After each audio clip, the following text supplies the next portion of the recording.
He is one of the best in the business. He is an NBA champion head coach from back in the day with the Celtics, trying to bring one to Los Angeles with the Clippers, which just finished out the April of 2019 like a house of fire, 13-2, and the Clippers getting set to take on the Rockets coming up on Wednesday, which would be the 3-6 matchup. Should everything stay chalk from here on out the rest of the way, he is none other than Doc Rivers. How are you, Coach? Hey, what's going on, Rich? It's, I have to meet you on the phone. I mean, I don't see you anymore. No dinners, nothing. You know what? Al hasn't invited me to play golf lately, so What? Are yeah, you on the out? I don't know. I know he likes to keep the course to himself now that it's been redone. You know, I know Yeah, that. that's true. You That's know, very true. but it's all good. It's great to chat with you either way. Let's start with your team here. So trading away Tobias Harris did not end the season like a lot of people thought that the Clippers had given up. What was that like for you to absorb and go into the locker room and say, let's keep rolling here? Well, it was tough, Rich. It's funny. You have to do what's best for the team in the long run, and I think that's where sometimes as a coach, that's hard to do. You're looking at your team, you're looking at it with Tobias and Bobby and Mike Scott. You're rolling. At that time, we were still like in the 8th seed fighting for a playoff position. But before the year, no one thought we were going to make the playoffs. And now all of a sudden we're in this race. And, Lawrence and staff calls me and tells me this is what we can do. And what do you think? And you had to agree with it. Like the trade was a good trade for us for long term. And what we didn't know if it was for short term. So going and first of all, telling Tobias, who you absolutely loved as a guy, then going into the locker room. What made it worse, I don't know if you remember the day we traded him or the night at 4 a.m. That night he made the game-winning shot. So you call him up to the room and he doesn't think anything. He thinks we want to talk about playoffs, and instead I'm telling him, hey, we're trading you. And that was hard. And then going to the locker room, it was brutal. The next day, because the guys did at that moment, they felt like, wow, we've done all this, and now we're just going to give up on the season for next year.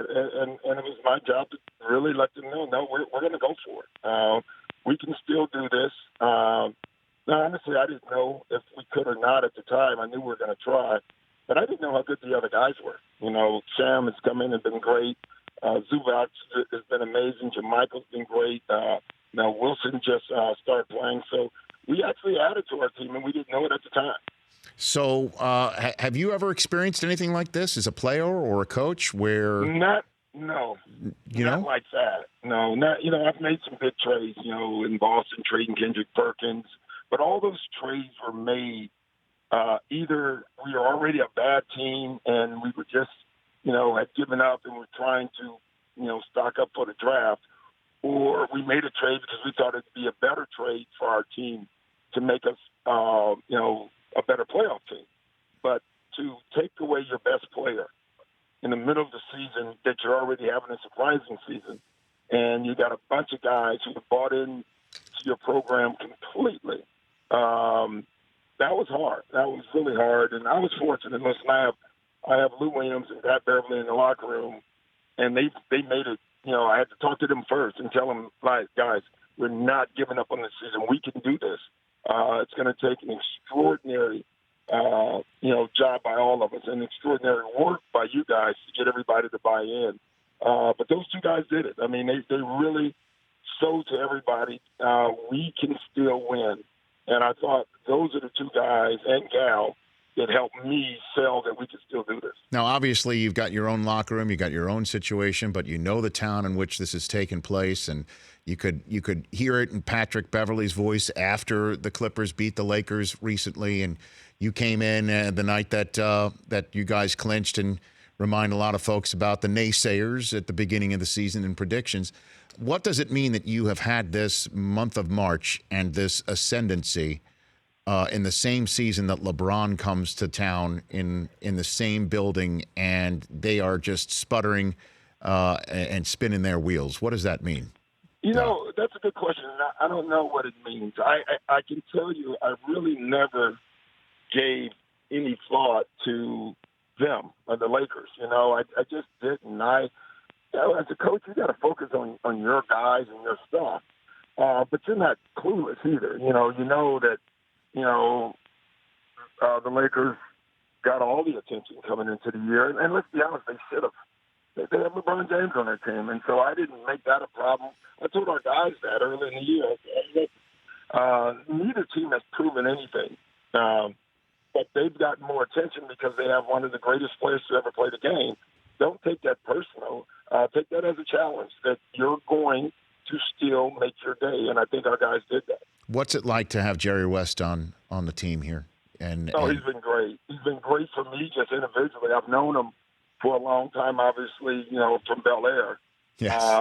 But just the fact that now he's on my side, I mean, it's just been extraordinary for me and for Lawrence and the entire staff. Yes, it's just is it like the old E.F. Hutton commercials when he talks, people listen? I mean, walk me through what it's like. But he's open, especially during the draft. I think that's where he does his best is evaluating talent, and he does a great job. But he makes, he gets a lot of input, and everybody, Rich, you've met in your life, and the same with me. You find out that the people who do stuff well listen well and get a lot of information, and then they have the ability to take that information and make a decision, and that's what he does. And it's interesting in this day and age, Doc, and just again to use the example, you're the co-tenant, if you will, of Staples there, right there with the Lakers, is any team that talks about improving themselves through free agency, which is a lot of the part of the game about trying to put a team together to win a championship, certainly with the Warriors in your division and conference, that it messes with the minds of the people that are currently on your roster. Are you brushing up on July 1st speech? Are you getting ready for that while being mindful of obviously what you've got cooking here as the 6th seed going into the game in Houston Wednesday? No, I haven't given that much thought at all, to be honest. I mean, obviously that's going to come. But I think our best speech is what we're doing now. And I think the way this team plays, how this team acts, how this team gets along, how we function, how we run our organization, I think that's our speech, and then, once that comes, I think, and I'm hoping that all the guys who are considering us not only look at, me as a coach, but also looks at the organization. And then they look at the players that they can play with, and so I think all that is part of our speech. And so I don't work on it or think about it much. I'm really more focused on the now. Well, in terms of that, we just leave it there for the second. Were you focused at all on the tournament, NCAA tournament? Have you chimed in on that? I would focus more early, when UC Irvine was playing, because I had a son. My youngest son, Spencer, was playing on that team. I also, just watched Marquette because that's my alma mater. Unfortunately, they had a quick exit. But then, Tom Izzo and I are very close, and so I'm very, very excited for him. He's one of the good guys. We worked together on one of the USA team years ago with me, him, and Flip Saunders, and he's been a dear friend ever since. So I'm just really happy for him. So what did you think when Coach was front and center in a conversation about coaching too hard, his player Aaron Henry, and he was in the kid's face, and how the kid's an amateur athlete, not a professional, and a coach shouldn't be as demonstrative? What did you think of the overcoaching or coaching too hard conversation? I don't know if you can. I think there are times, obviously, if it's a confrontation that turns into a physical something or another, but I don't think that was the case. If Tom, when he looks like he's talking to you, he has that expressive face, so it looks a lot worse than it is if you know Tom Izzo at all. But it's amazing now, you coach a guy, and now people who don't know coaching, haven't been around it, they ask questions about it. And, it's funny. I don't mind that, because I do think there's times that it has gone over. But I didn't think that was one of them at all. I just thought he was coaching his guys, and they clearly respond to him because look where they're at. And, of all the coaches, he's one of the guys that all the players come back. They love him.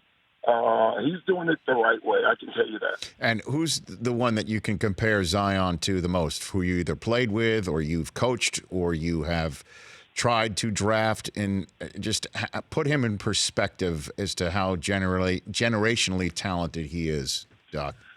Well, he's I don't know. I mean, just looking at him, he's a freak. He's Zion. That's what he is. I don't know if there is a comparable right now. If you had to, and this is not a slight because Charles is one of the greatest players to ever play the game, Barkley. But he's an athletic Charles Barkley, and he's a combination of Charles Barkley and Draymond Green, but then add the athleticism. And when you think of that, because I think what people are missing with Zion is his brain, and that's what makes Draymond so well. He's just such a smart high IQ player. Unfortunately, Zion doesn't have the emotions that Draymond has. Right. But that's what I see, but it's just amazing to watch it. And in terms of a couple more minutes left with Doc Rivers, in terms of Draymond, he tweeted out over the weekend the initials TD, and a lot of people thought he was referring to the old official Tim Donaghy based on what he thought was a call against his team. Is there an officiating problem in the league with relationships? I'm not talking about the ability to make the call, but we've heard Chris Paul and James Harden say that a specific referee is biased against Chris. We now have this with Draymond. Is there an issue in the league, Doc? I don't think so. I think the only thing we have is, unfortunately for our league, we have the perfect storm of a lot of the veteran officials have retired or have been injured, and we have a lot of the young officials coming in. But I don't think there's an officiating problem at all, as a matter of fact. I would say there's days where I'm not happy with the officiating, and there's days that I'm happy with the officiating. There's also days that I'm not happy with my coaching. I'm happy with my coaching, and the same as players. It's a human game. It's going to be, I think it's the most difficult game to officiate. I really do. And if you want to, every call's a foul, if you wanted to make it that way. So it's a judgment game. And whenever it's judgment involved, we're not going to get them all right. And that doesn't mean I'm going to be happy with them all the time because I'm as expressive as any coach out there. But at the end of the day, I've never thought, not once, that there's a bias. And then there's human nature. There are also times where you see a ref and you say, oh, man, I don't know if I get along with this guy. That's fine. That's human to me. And that can happen, and then you just live with that. And you try to make it better. That's what we're here to do. Last one for you. The Bears have the opening kickoff of the 2019 NFL season against the Packers, Doc. I mean, that's a big fat piece of Bears filet mignon for your fan base. Yeah, let me tell you, that loss, I'm still not over. I swear. That was a brutal loss last year. Having said that, I love that we're playing the Packers first. I don't want to replay of the first time we played the Packers this past year because that was a brutal loss in its own right. But I really believe it's going to be hard to beat the Bears this year. I thought this year if they could have got by that game, they would have been hard to beat. So I'm big on Trubinsky. I love the team. I think they're terrific. Yeah, if the field goal had gotten through as opposed to the double doink, as Chris Collinsworth, your buddy Al's colleague, would say, they were coming here to Los Angeles, Doc. I mean, they were going to be right there in the backyard. They were coming to take on the my only Rams. thing, I told Al this, Al kept saying, uh-oh, if you ever replay that, before the kick. And I told Al, I was yelling at the screen. He was it was like he knew something was going to happen. And he said it like 3 times, uh-oh, oh boy, oh boy. And I was like, what are you doing, Al Michaels? So other than that, I love Al. Doc, I appreciate the call. I look forward to having you in here when you've got a chance, maybe before the draft. That'd be great. I'd love to. You're the man, Doc. Thanks for the call. Take care. You bet. That's Doc Rivers, Clipper head coach here on The Rich Eisen Show. The Rich Eisen Show, weekdays at noon Eastern on Audience.